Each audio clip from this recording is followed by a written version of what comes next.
Welcome back to another episode of Yachting Unplugged. We are coming to you from the all-new, iconic War Memorial Auditorium in Fort Lauderdale. It's one of our oldest standing facilities here. So much rich history. Absolutely. And now it's been brought up to its grandeur, this amazing complex, which is now home to the Florida Panthers practice facility and many other things. The Stanley Cup champion That's right. Florida Panthers. That's right. They practice here on this side of town, and they play near where I live, just outside of Weston on the west side of town. Well, so it's good to see everyone. My name is Kim Sweers, the boat boss. I'm here with Rick Thomas from Yachting USA. We are so proud to bring this episode to you from this location in honor of Memorial Day. This is airing on Memorial Day, and although it is not a true holiday in all sense, we are honoring those that lost their lives serving our country. So we props to everyone, the families that lost loved ones and that were serving. Yeah, this holiday gets confused with Veterans Day that happens in November, which celebrates or recognizes all of the veterans and people who have served our military.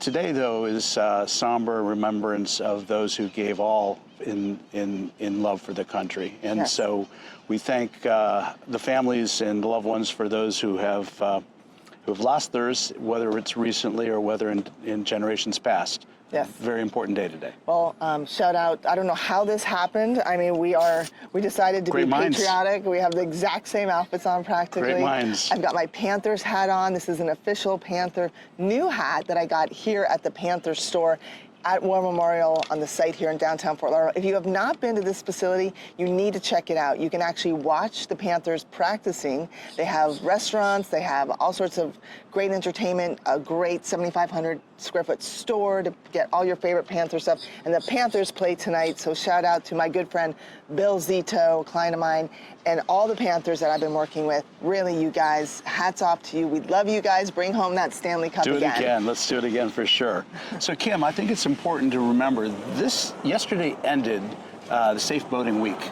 And while, you know, it's cool we had a safe boating week, it'd probably be great if we had a safe boating month or safe boating year. Right. But I think it's ironic we ended yesterday where that's the beginning of the most active boating weekend we have here in South Florida, the Memorial Day weekend. This is the start of most people's summer, and if you're watching from points outside of Florida, you're also probably on the water now, enjoying a long 3-day weekend, getting out on the boat. So a couple things. When you say safe, boat smart from the start. Absolutely. Yes. And have a designated vessel operator, a designated driver. It's just natural that. But it starts on the night before, and the week before, and the month before. So it's, when I say boat smart from the start, for me, what that means is make sure you're not partying the night before, lack of sleep. Make sure your trailer and your boat or any part of your vessel is in tip-top shape. Seaworthy, as you always say to me. Absolutely. You know, a lot of the boats that we see on the river, when you and I film on the river, are not seaworthy. Yep. Have a float plan too. If you're leaving the dock for the day, super important. You know, let other people that may not be going out with you know that you're going out and when you're expected back. So if you have a problem, someone is paying attention perhaps and notifies. And also just, Kim talked about it. You don't want to be that guy in one of these upcoming videos where your SUV is sliding down the boat ramp into the water. Gosh, right? You know, let's be smart about what we do. Couldn't agree more. And you bring up a good point. I too am part of that crazy group that would make it on those channels, but as a result, I've now worked with the National Safe Boating Council, and I'm working with their instructors, 2 of them in particular at the helm training and how-to boating. Both of them, John Dial and Harley Hunt, are teaching me how to drive a boat as well as you are. And I'm really excited to take the next journey and put it out there that I am the boat boss. Yes, you are. I own a boat dealership, and everything is boating, and I do not know how to operate a boat the way that I should. We're fixing that, though. Yes. We're fixing that. And so tomorrow, and actually on Monday, or Tuesday, I will start trailering a boat. I'm going to learn how to trailer a boat and use my forklift. You got the right ride for that. That truck of yours will pull. It pulled my boat once. So, right? Yeah, absolutely. Excited about it. All right, well, let's real. get into the news. You know, we bring you so much of the great news in the industry. It's every Monday the show airs. So we film it on Saturday or Sunday. Airs every Monday. So it's. Shall we start with some good news? I think I want some good news. Florida, state of Florida reported tourism at an all-time high. I saw that. That was great. And what I think that represents is, you know, we'll be talking about other economic news coming up in a few minutes. But when you see tourism coming at a high, this is discretionary spending. And this is people from all over the world coming into our great state to enjoy our natural resources, our sun, our fun, our beaches, our water, our theme parks. And so that's indicative that the economy is doing okay. It is. It is. But, you know, you got to save your money, though. Some people do. Right, exactly. But, you know, we're the largest, one of the largest ports in the world, the largest amount of cruise ships that come out of this area. We are the boating capital and yachting capital of the world. We are second behind tourism, the marine industry and yachting and boating industry. So, you know, it's so important that we survive as a industry. Back to an American Boating Congress. A lot of people have hit Rick and I up. I saw it on your post. How do I get involved, they say. And so the thing is that call your congressman, call your legislator, call your Florida representative, your local politicians, and really talk to them about how your business is doing during this time. Not just, you know, it's not always, you know, butterflies and rainbows. And rainbows. No, there's a time that we're seeing right now. It's a season. So talk to your politicians, tell them how important the business is to you, not losing your business or what you're going through, and how important the industry is to our community all along the East Coast of the United States and all over, for that matter. Yeah, it's good to know who your local representatives are and to engage with them. They hear from you, then it becomes important to them. Well, let's roll right into the big, beautiful bill. Yeah, that was incredible. I mean, it talks about the mandate that has been established with the new administration. It passed by one vote, which tells us we're still pretty divided in Congress, but it did pass. And you know, this is remarkable when you think about the potential. Now, there's two sides to every coin, and so there's a lot of talk about what this means with the additional spending. You know, how does that affect our budget, and what will that do with, you know, interest rates in the future, and how the Fed's going to look at this. When you look at like the yachting crew that really rely on their tips won't be taxed, or overtime. The tourism thing, we have so much service industry here in South Florida, and so it was ironic. The current president ran on the concept of no taxes on tips, and that's just passed through. So everybody in the service industry that has a significant income from the actual gratuity that they earn. Usually it's cash, but sometimes the restaurants are reporting it. Now there's no tax on that. So no tax on that. No tax on car loan interest, Social Security, all these different things. But there comes at a cost, because as you and I know, we own our own businesses, and you have to balance that budget. So it's be interesting to see where that money is pulled from, because I understand it's in the trillions that we're giving up. Well, we'll see, because there's efficiencies that come out of all this as well. DOGE is doing its thing, trying to find ways of taking some of the fat out of the budget, unnecessary programs, you know. So I think right now it goes back to Rick's rule: wait and see, wait and see. You know, there's a lot of turbulence in the water. We have to let it settle out and see what happens once the water clears. I like the wait and see when it comes to that. I don't like the wait and see when it comes to boat sales. So. Buy now, as I say. Now. See, it's a great time, you know. The economy is Jim Cramer's my favorite. You know, he's a What's Jim say now? Jim says buy now, so the boat boss says buy now. Buy boats now. Absolutely. But back to politics. We have the next thing that came out was the tariffs, the tariff deadline. Yeah, because we got a lot of friends on the other side of the pond, and this is getting interesting. It really is. There was a 10% tariff that was essentially imposed, and Trump was waiting to hear from the EU about their response and whether there was going to be reciprocity with that.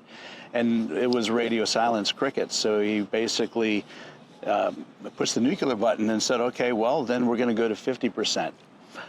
Wow. I think that's, again, that transactional on his part. It's basically driving people to the table to really get serious about this. And I just read this morning before we came out to film that the administrators from the EU have agreed to meet in Paris first week of June with Trump administration officials to talk about these tariffs. So, again, it's posturing, I think, more than anything else. But you know, you got to take it serious. We do have to take it serious, and we've seen layoffs already. Sunseeker, Bass Pro Shop, Mercury, the list goes on and on and on.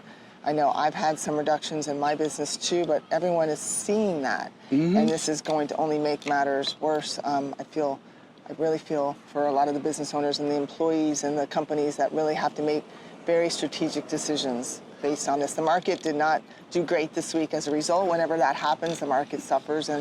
But you know, for us, we had a good uptick in our business in regards to the phones were ringing for some weird reason, and people were buying. So we'll see where that goes. Well, there was about a month ago the markets dropped, and then, you know, if you look back, had you invested then in the markets, they went up 1,000 points, and a lot of people did very well a couple weeks ago, and that's what's going on right now. So, you know, buy when it's low and take advantage of the volatility, because that's how fortunes are made. No, true. And interest rates are not going anywhere. They're dead heat. Yeah, the Fed did mention, though, that they're looking at later this year dropping the interest rates a fraction of a point or so. Yes. So, you know, maybe we'll see that happen. I hope before the end of the year. We need something. We need economic stimulus. Yeah. You need that. You know, when you're having a heart attack and they like shock your heart. Get the paddles out, right? You see those automatic defibrillators everywhere, right? So yeah, let's see what happens. I think that's exactly what this what this whole economic program is.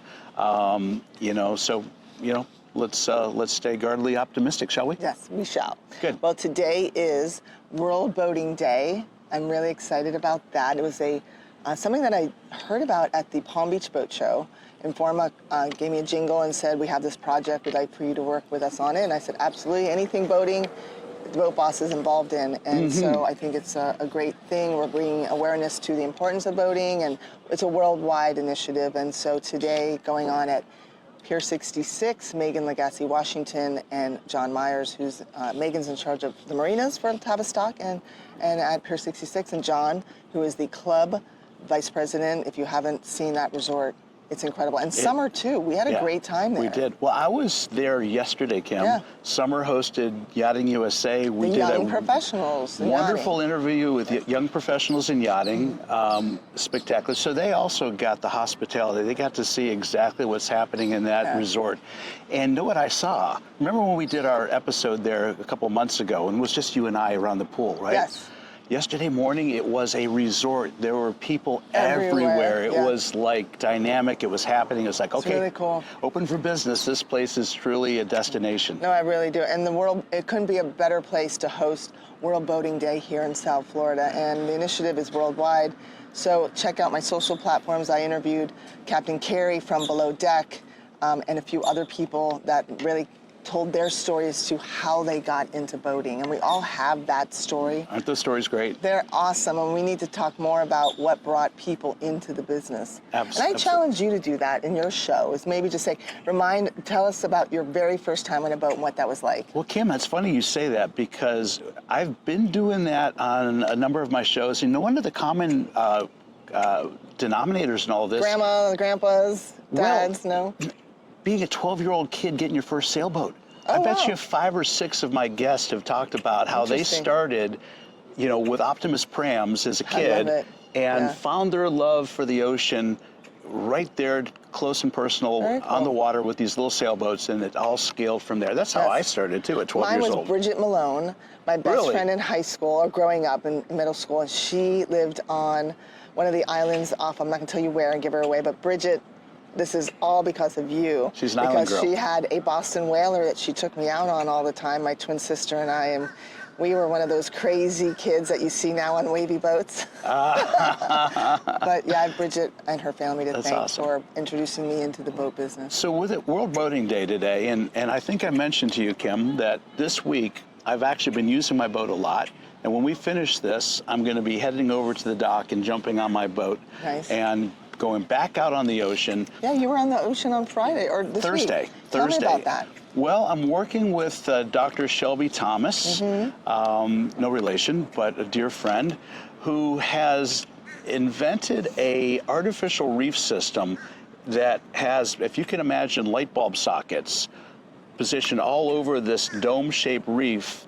Inside of it is hollow to bring fish habitat and nursery habitat for fish. The exterior have these sockets, and all around Florida and probably elsewhere, there's a lot of activity in growing corals. It's so important. And so they're growing these live corals on these mounts that thread into these sockets. So these lab-grown corals are brought to a point where they're healthy. They're brought out and they're installed on these reef modules, and in that way, live coral is being repropagated. And it's solving diseases. It's so many great things. There's so many things happening in that space.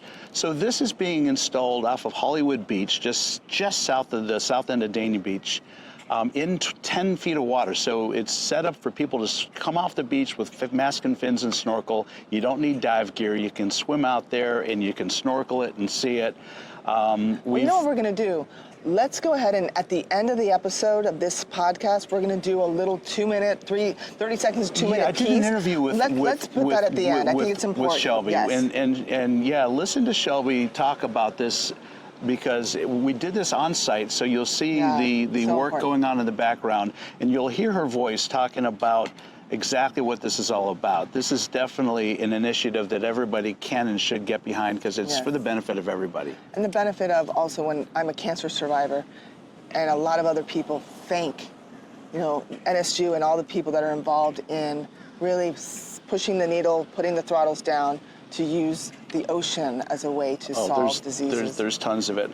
Next month, I'm crossing the ocean with Piper's Angels Foundation for the 4th time. Nice. And one of the reasons, this is for cystic fibrosis research and therapies, and they've discovered that the salt water in the ocean is actually very therapeutic for those that have cystic fibrosis, which is a lung disease. Yes. So, primarily a lung disease. So there's another example of how the ocean heals and where we can find benefits in a healthy ocean.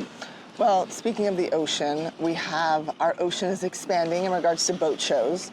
I heard some great news. I love the Windy City. Chicago, yeah, is the latest boat show. Cheers to Informa and everyone involved in that decision. That's amazing, huh? So 2026. The Navy Pier up there, right outside of Soldier Field. I'm excited. When I said to Rick this morning, I was like, how did we not have a boat show there before?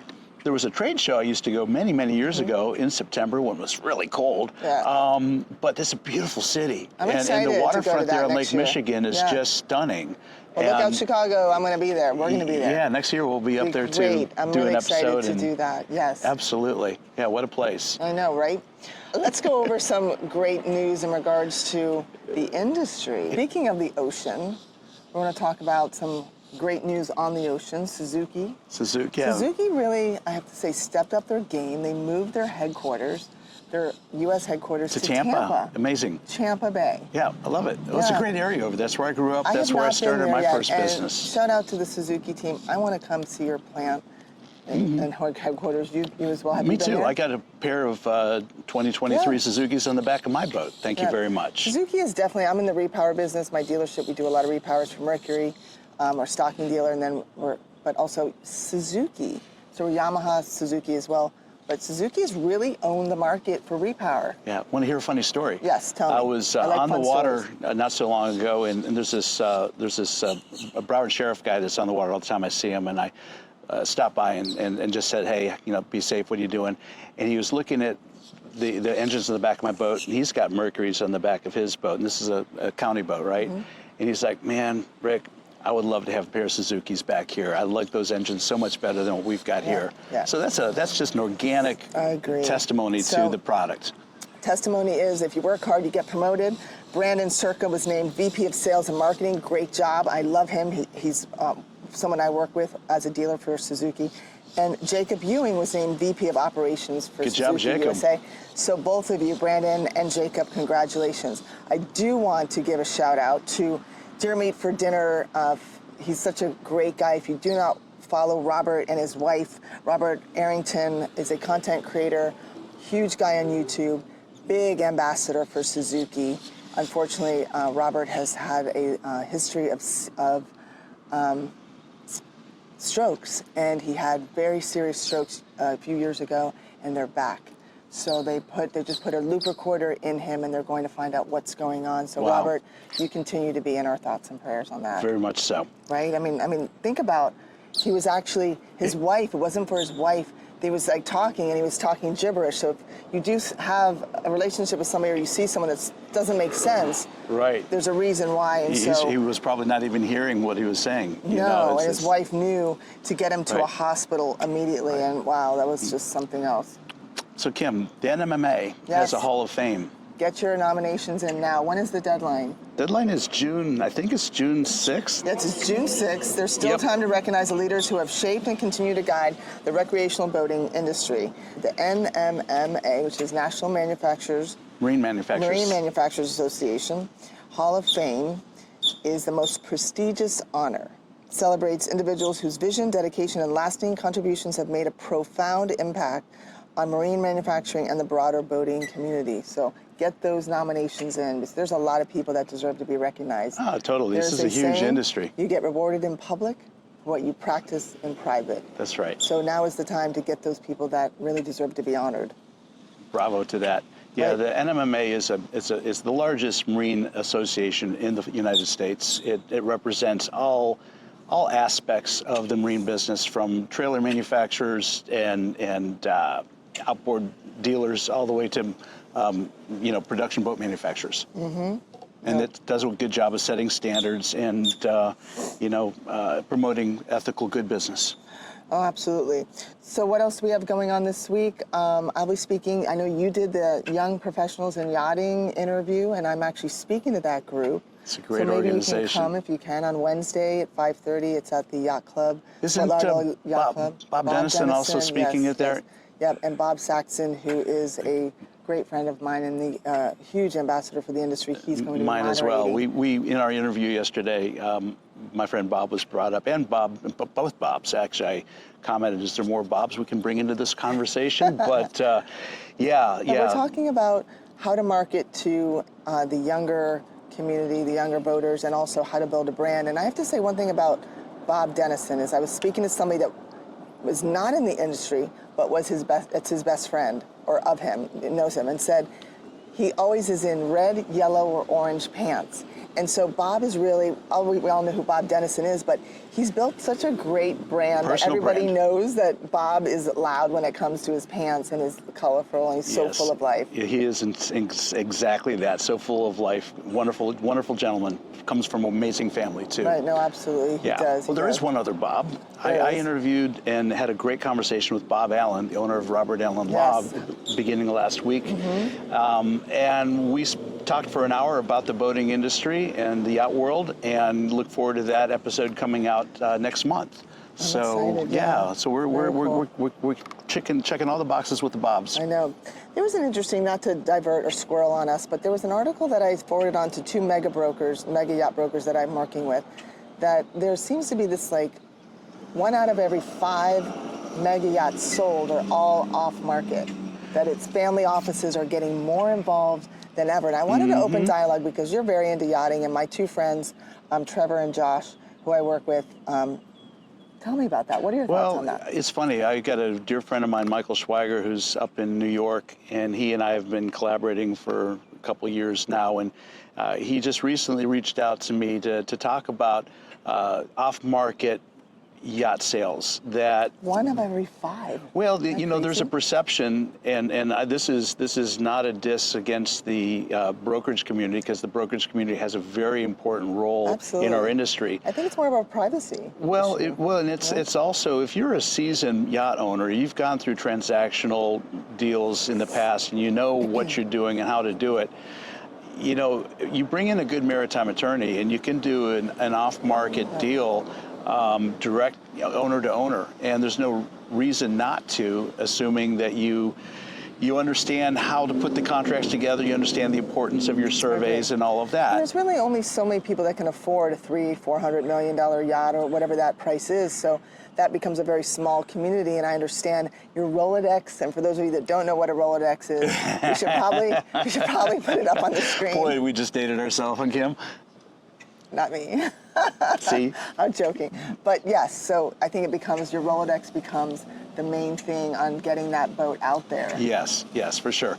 Well, I mean, there's still an importance of brokers, absolutely. No, that's for sure. There's always will be. But this is an interesting development when you're seeing upwards of almost 20% of transactions moving in that direction.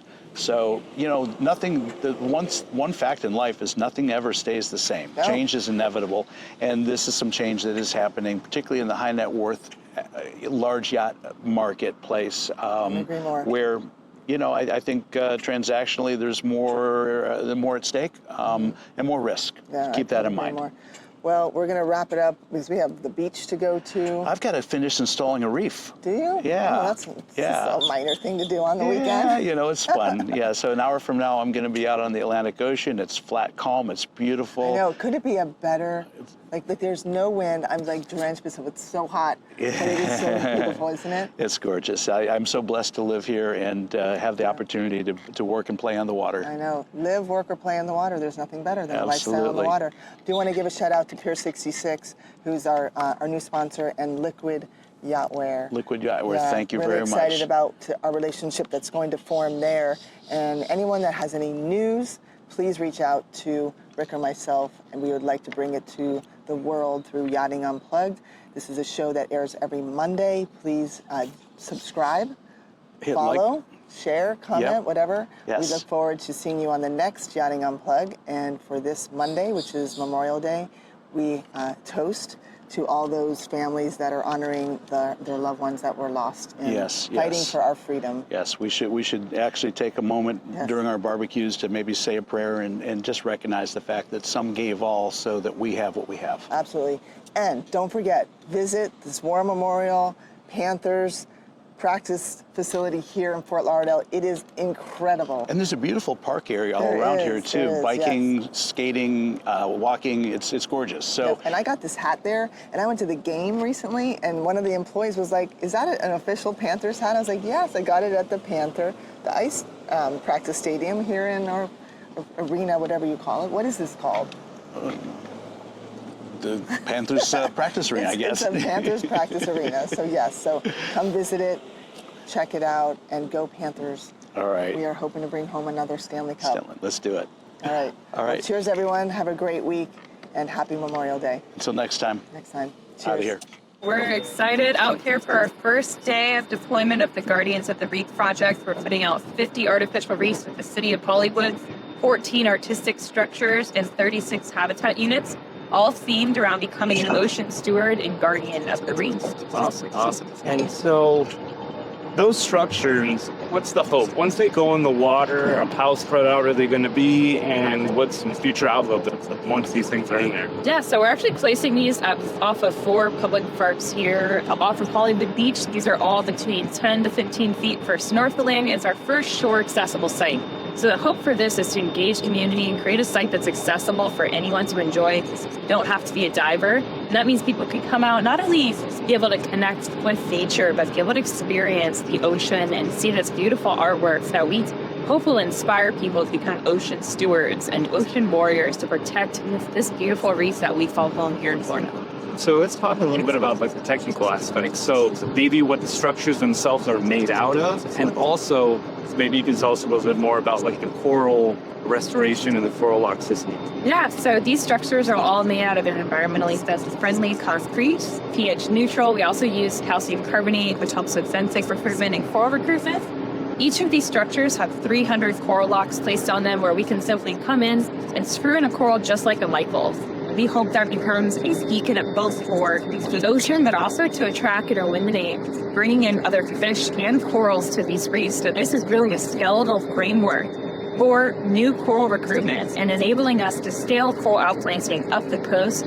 We use artificial reefs as a tool. We believe that we can build systems in areas in current climate conditions where coral can survive in cooler water and away from the seas. So we really want to scale this work up the coastline in regions where corals need it most, to have near-shore nurseries that are accessible where we can be doing scalable restoration.